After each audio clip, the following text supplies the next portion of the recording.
Hola, ¿qué tal? Bienvenidos al podcast 122, Populismo y la ley de tercios polarizados.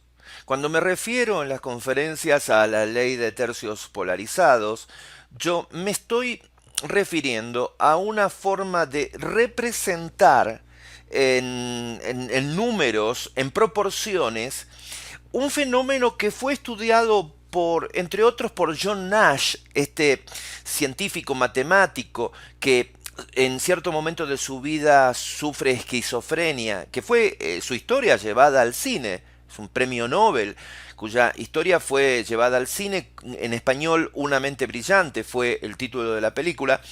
Eh, Él estudiaba el vínculo entre los números, las ecuaciones, las proporciones matemáticas y el ser humano, los comportamientos humanos, el comportamiento de animales o de manadas. Esto extrapolaba la matemática al mundo biológico. Y esto vamos a tratar de verlo hoy en la ley 20-20-60 o de los tercios polarizados. Cuando hablo de polarizados significa opuestos, extremos, diferentes. Por eso hay un tercio, vamos a verlo en el gráfico, que tiene un 20%.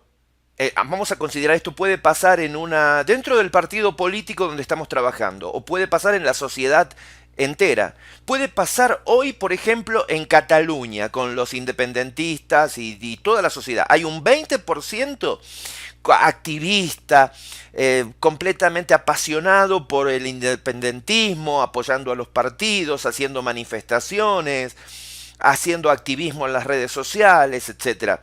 Hay otro 20% que hace exactamente lo contrario, conservador, etcétera. Y esto estoy dando el ejemplo de Barcelona, pero podría ser de Cataluña en general, pero podría aplicarlo a cualquier situación de juego de intereses en una organización o en la sociedad de todo un país. Por ejemplo, cuando entra en acción el populismo, un grupo populista toma un gobierno, vas a ver que hay un 20% de personas totalmente partidarias que visten literalmente la playera, la camiseta de ese partido con los colores, usa los gorros, participa en los actos, es más, lo hace hasta voluntariamente, es activista o ciberactivista en las redes sociales, es aquel que está tratando de predicar constantemente en favor de ese líder. Hay otro 20% que es completamente opuesto, es radicalmente, es la antítesis, está en las antípodas del primer grupo del 20%. Y hay un 60% en el medio, muy influenciable, que va según la marea. Si el gobierno está logrando situaciones económicas beneficiosas, la mejoría se está notando, realmente es influenciado hacia un grado de apoyo, no incondicional, pero light, hacia el 20% que apoya a ese gobierno. Cuando las cosas cambian, ese humor positivo se hace un humor negativo y se negativizan. Esto pasa cuando vemos que hay un 20% de masa de votantes, una base dura, difícil de demoler, de corroer, de esmerilar, que apoya a un gobierno, incluso cometiendo errores terribles e incluso siendo sorprendido, por ejemplo, haciendo actos no éticos, actos de corrupción, y sigue porque hay un 20% que es así, hay un 20% opuesto y hay un 60% influenciable. Pero si hay un 20% totalmente apasionado por el líder, carismático tal vez, que puede ser de derechas o de izquierdas, porque el populismo no diferencia. Si bien ahora estamos viendo en Latinoamérica y en Europa predominancia de activismos populistas de izquierda. Entonces, ¿por qué entonces el otro 20% de más conservadores o burgueses no aparece también, no se lo ve? ¿Por qué estamos mencionando que existe un espejamiento 20-20? Porque ese otro 20% burgués, acomodado, no es gregario, no se junta en masa, no, y esto pasa también en las religiones. Hay un 20% de religiosos realmente entusiastas que van a las grandes misas y procesiones, van a actos públicos evangélicos, hacen alarde de su creencia religiosa, de su fe, hacen actos públicos, rituales públicos, mientras que el otro 20%, por ejemplo, agnósticos o ateos, no se juntan en ningún lugar, no son gregarios, no van a rituales juntos a defender su ateísmo, etc. Lo mismo pasa en el mundo de la política. Este 20-20-60 es una fórmula tan mágica y tan completa como la famosa ley de Pareto 20-80 que teníamos que...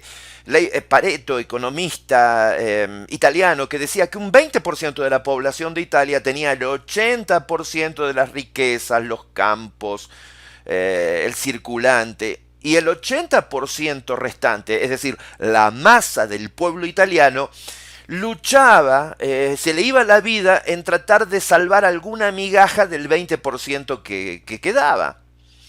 La ley de Pareto funciona en la vida real en todo. O sea, cuando vemos, por ejemplo, en un celular, el 80% del tiempo aire que consumimos, de las llamadas, WhatsApp, etcétera, lo consumimos en un 20% de nuestra lista de contactos, de nuestra agenda. Es la gente con la que más nos comunicamos. En el placar de nuestro apartamento tenemos un 20% de nuestras ropas que la usamos el 80% del tiempo. Es la ropa que más nos gusta.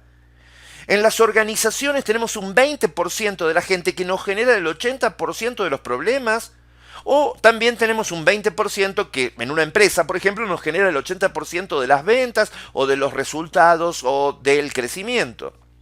En la ley de tercios polarizados, en el campo de la política, de las ideologías y de los populismos, la vamos a ver claramente. Lo vamos a ver claramente porque encontramos ese 20% de base firme, dura, sólida, que aunque le mostremos a la persona, a ese líder, realmente robando o burlándose del pueblo, igual no lo van a creer y van a pensar que es una edición de alguna persona malintencionada de la oposición, porque claro, ahí entra el juego lo que hemos visto en otros podcasts con respecto a la creación del enemigo único, el demonio. De hecho, hasta en las religiones, si no tenemos un Satanás, si no tenemos un demonio, si no tenemos un infierno, se acabó el juego. Nosotros tenemos que empezar a usar nuestro conocimiento de la matemática aplicada a la biología para comprender por qué hoy por hoy estamos siendo vulnerables ante los populismos que se expanden en las distintas sociedades democráticas. Los veo en el próximo podcast o en nuestros seminarios presenciales. Espero que también puedan adquirir, leer, compartir nuestro libro Neuropopulismo. Escríbanme. También síganos en las redes sociales. Les pido que nos den likes, que compartan los contenidos, que estén siempre en contacto. Y en nuestra página web también disponemos de material en audio, en video y textos descargables sobre la neuropolítica, la neurociencia aplicada a las organizaciones sociales y también al campo de las empresas. La antropología empresarial y la neurociencia aplicada a los resultados. Nos vemos en el próximo podcast. Muchas gracias.